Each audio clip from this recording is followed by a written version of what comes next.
YouTube family, good morning. आप लोग कैसे हैं? आई होप आप लोग बहुत अच्छे होंगे। तो आज मेरे दिन की शुरुआत हुई थी 4:30 बजे। उसके बाद अपना सुबह का थोड़ा बहुत वर्क करने के बाद फिर मैं बैठ गई स्टडी करने के लिए। और मैं आप लोगों को गूगल पे सर्च करके दिखा दे रही हूँ कि अभी कितना टाइम हो रहा है।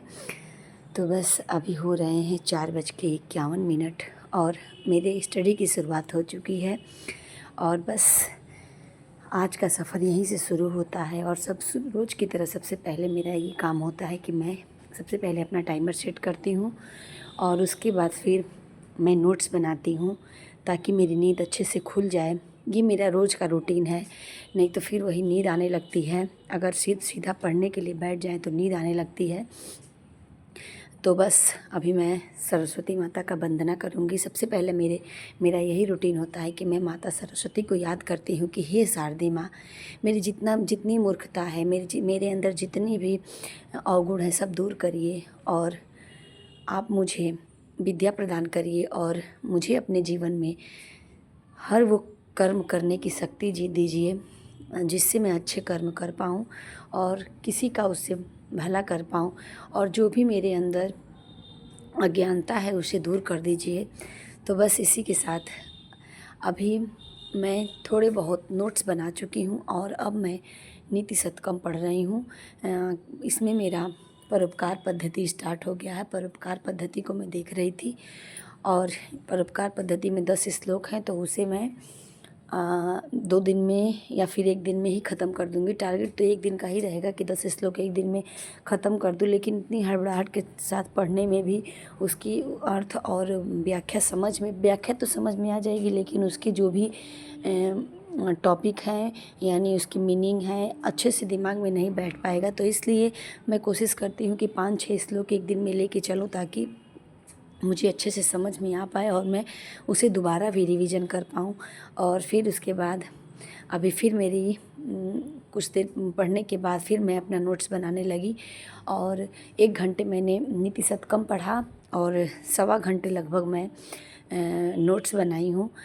बस यही मेरा रूटीन है। और आज मैंने लगभग 2.25 घंटे की स्टडी सुबह में करी थी और उसके बाद फिर मैं चली गई नहाने धोने के लिए। और बच्चों को स्कूल जाना था तो उनको भी रेडी करना था, उनके लिए ब्रेकफास्ट और लंच सब कुछ बनाना था।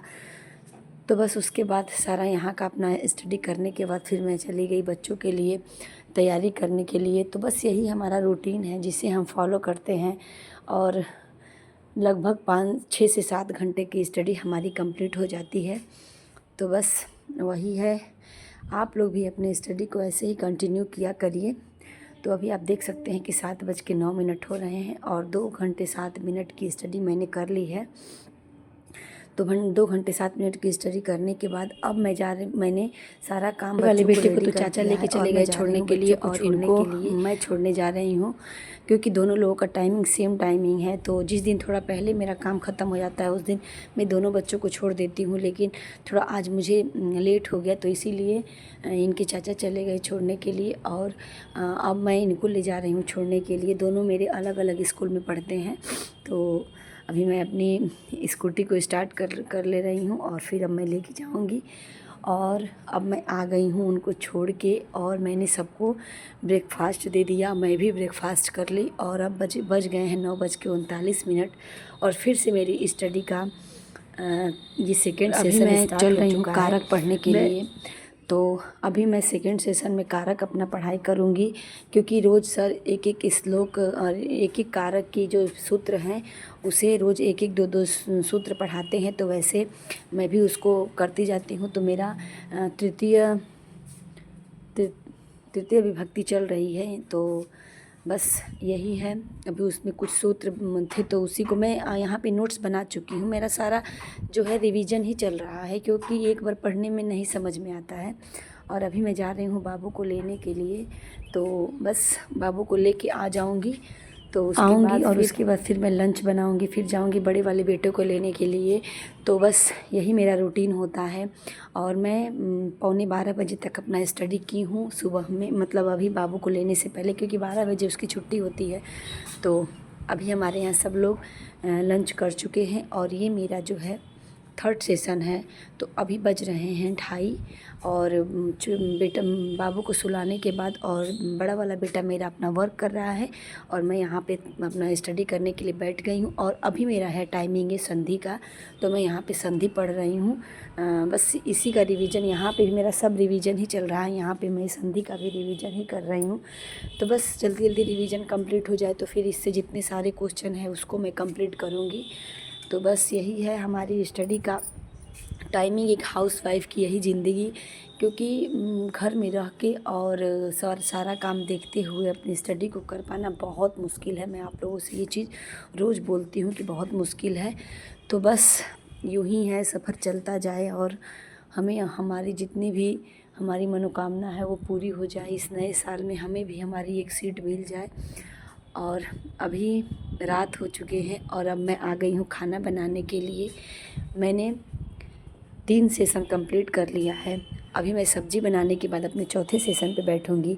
तो अभी 7 बज रहे हैं और मैं सब्ज़ी बना लूँ, उसके बाद फिर मैं अपने स्टडी के लिए जाऊँगी। तो अभी किचन का वर्क भी करना है, तो सारा सब्ज़ी बनाने के बाद आटा गूँथ के रख दूँगी और फिर जिसको जब खाना होगा तो वो बनाऊँगी। और मैं अपना टाइम ऐसे मैनेज करती हूँ, मैं समय को चुराती हूँ, क्योंकि हमें इतना आसानी से समय नहीं मिल सकता है, तो इसलिए हमें समय को चुराना पड़ता है।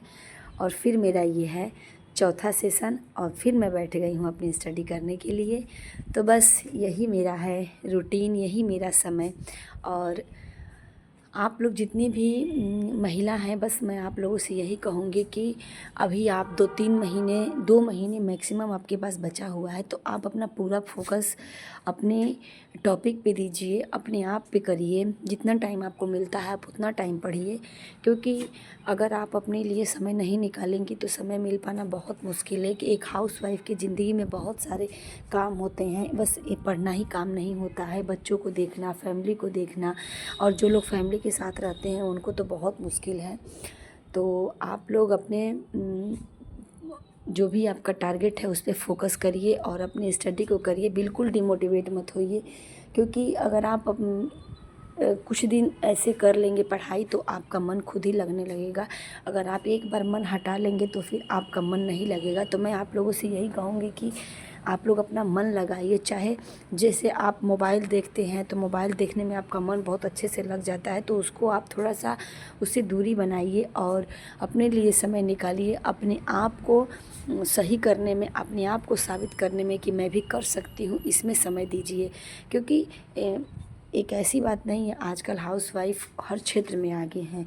हाउसवाइफ़ होने का ये मतलब नहीं है कि हमारा काम सिर्फ किचन तक ही सीमित है, हमारा काम सिर्फ बच्चों तक ही सीमित है, हम सिर्फ घर ही देख सकते हैं। नहीं, माँ बाप की भी कुछ जिम्मेदारियाँ होती हैं जिसे माँ बाप पूरा करते हैं, क्योंकि माँ बाप भी चाहते हैं कि हम अपना फ़र्ज़ निभाएं। और बस अब हमारा फ़र्ज़ है कि हम उन्हें कुछ करके दिखाएं, हम भी अपने मंजिल को आज का मेरा वीडियो बस यहीं तक कुछ हासिल करें। और आप लोग भी अपने माँ बाप को प्राउड फील कराइए और माँ बाप को भी प्राउड हो कि हमारे बच्चे ये कर सकते हैं। तो चलिए फिर मिलते हैं नेक्स्ट ब्लॉग में नेक्स्ट एनर्जी के साथ।